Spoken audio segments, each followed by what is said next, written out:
من وجد الله ماذا فقد؟ لي كسب ربي، كسب ربي، وش راح يخسر؟ والله ما يخسر حاجة. عندك كلش، ما دام عندك ربي عندك كلش، عندك كلش ولو فقدت كل شيء.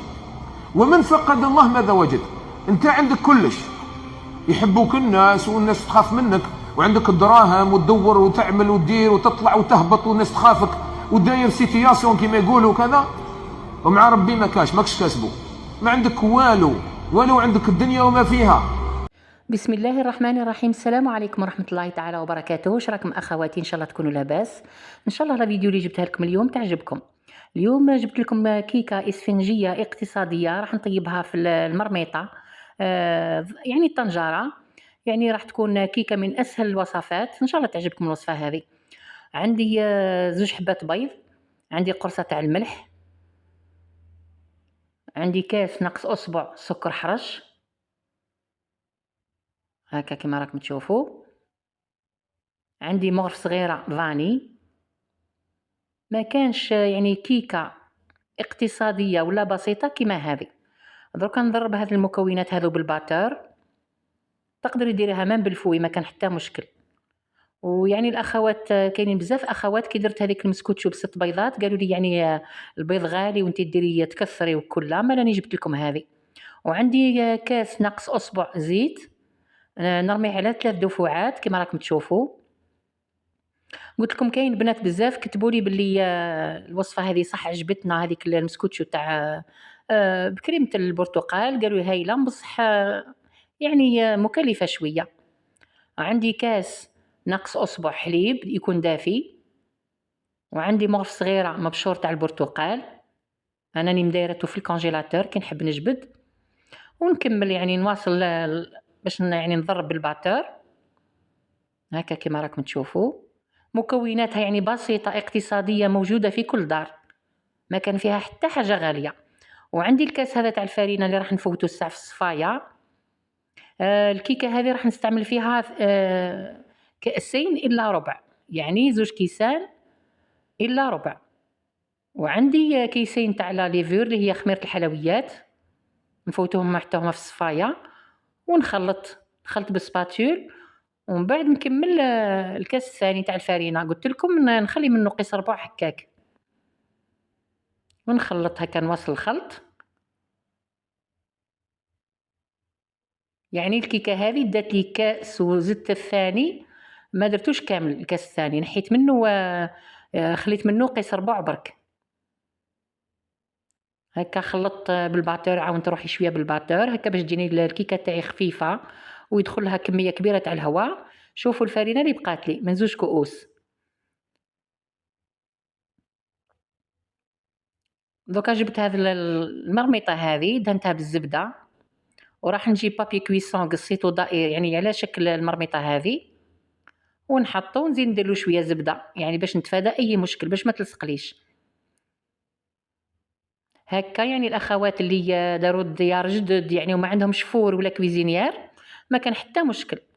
جبت لك الوصفه هذه تاع المسكوتشو في القدر هكا، عفوا في الطنجره، يعني تقدري ديريه تنحي سخفه ولا سخف عليه الزوج تاعك، ولا ما عندكش الفور الكويزينيير يعني ما كان حتى مشكل. شوفوا دوك راح نصب الخليط فوق هذيك في المرميطه هذيك، والورق تاع الطهي راني دهنته حتى هو البنات بالزبده هكا باش ما يتلصقليش الكيكه تاعي، يعني نتفادى اي مشكل. نهبط الخليط هذا كامل وشويه نطلع يدي الفوق ونغطيها بالغطاء نتاعها، وشويه الثقب هذا اللي راهو يبان قدامكم لازم نغلقوه. جبت شويه ورق الماس هكا طبقته وراح نقفل به هذيك الثقب هذاك اللي في الغطاء هكا باش ما يعني طيب بلا ما يخرج البخار هذاك لبرا. والكيكه هذه راح نحطها فوق الكويزينيير، فوق الكانون الصغير خلاص، اصغر واحد في الكويزينيير، وندير عليها هذاك الحديد اللي نديروه فوق البراس اللي نطيبوا عليه القهوه، ونقصوا الغاز عليها خلاص كلي راح نطفيو ونحطوا الطنجره تاعنا. شوفوا هنا بعد نص ساعه بالضبط انني حسبتها نص ساعه قد طليت عليها لقيتها الحرف حمارت ونشفتها كامل الوسط. حطيت عليها الورق هذا تاع الطهي للمره الثانيه باش كي نقلب هذه الكيكه هذه المسكوتشو هذه في صحن واحد اخر ما تلصقليش بيسكي مازال ما طابتش من الفوق. ان شاء الله تكون الفكره وصلت البنات وتكونوا فهمتوني. دوكا نجيب الصحن باش نقلب هذه الكيكه هذه باش نطيبها على الجهه الثانيه. دوك تشوفوها كيفاش حمارت من الجهه التحتانيه هكا كيما راكم تشوفوا، والجهه التحتانيه راهي هكاك بيضه وشي هو ناشفه، يعني دخلها طياب. دركا راح نحي لها هذاك ورق الطهي اللي فرشته لها من المره الاولى. خشتوني كيف فرشته درت له الزبده هكا يتنحى بسهوله. والكيكه تاعي ما تلصقش يعني ما تحرقليش. وشي هو النار لازم تكون ناقصه خلاص يا البنات. هذه الملاحظه يعني اللي لازم تاخذوها بعين الاعتبار. شوفوا دركا راح نرد الكيكه تاعي في المرميطه هذه، نهزها بالورق الطهي اللي تحتها هكا ونعاود نردها للنار، وثاني تكون ناقصه ونخليوها واحد نص ساعه حتى هي تزيد طيب لي مليح من التحت. وما ننساش نغطيها بالغطاء كما راكم تشوفوا، ونرجع لها بعد نص ساعه وساعه نحركوا شويه المرميطه هكا. شوفوا دوكا راني راح نقلبها باللي طابت من الجهه التحتانيه والفوقانيه. دوكا طابت لي من التحت ومن الفوق. شوفوا درك نخليها تبرد مليح ومن بعد نروح نزينها كما راكم تشوفوا. دخلها طياب بيان، عطاتني لون مليح هكا. شوفوا بعد ما بردت درك راح نزينها باللا كريم شانتيي. عندي كميه قليله برك قيس هكاك بول برك يعني ماهيش حاجه كبيره. ضربتها بشويه ما بارد ما نكثروش هكا باش تطلع لنا ليه. وكي الكيكه تاعي بردت راح نبسط عليها هذا لا كريم شانتيي هذه. راح ندير لها تزيين بسيط برك يعني قلت لكم راح ندير لها الحوايج اللي عندي في الدار، ما شريت حتى حاجه ابار البيض هذا ما كان. شوفوا راح نبسط عليها هاد لا كريم شانتيي هذه. وعندي شويه توفيا كراميل في الفريجيدار شويه برك هكاك قيس 4 مغارف هكاك.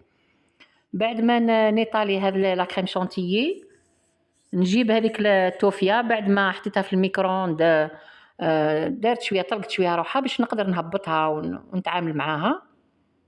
شوفوا كيفاش طلقت روحها خلاص دفات شوي. نصبها على الكيكه تاعي كما قلت لكم راهو تزيين بسيط برك، ما درت لها حتى حاجه يعني مكلفه ولا غاليه ولا حاجه. ان شاء الله تعجبكم البنات الوصفه هذه وتعتمدوها وتكثروا لي شويه من لي جام. وشوفوا درت لها التزيين هذا الرخامي جبت الكوردون هذا العود الاسنان هذا وندير تزيين هكا نطلعو نهبط كيما مولفين نديروا الميلفاي. ونجيب صحن هكا باش نقطع لكم مرسو باش تشوفوا كيفاه جا من الداخل.